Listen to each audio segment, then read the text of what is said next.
23 তারিখ সন্ধ্যার সময় একটা স্পেশাল ইনফরমেশনের ভিত্তিতে লঙ্কাপাড়ার বিএসএফ 5 জন লোককে আটক করে জিজ্ঞাসাবাদে জানতে পারা যায় তারা 5 জনই বাংলাদেশি।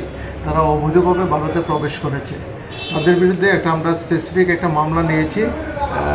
কেস নম্বর হলো 102/2024 under section 61 clause 2 249B 143 clause 3 of BNSS and section 41 clause A and C foreigner act and 3 of IPP act অনুযায়ী আমরা একটা মামলা নিয়েছি।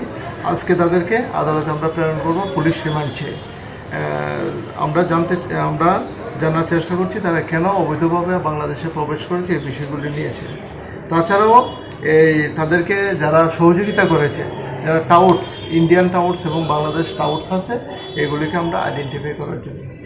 তারা কি কারণে এসেছে, কিভাবে এসেছে, কিছু তারা অবৈধভাবে কাঁটাতার ক্রস করে আমাদের ভারতে প্রবেশ করেছে বেআইনিভাবে।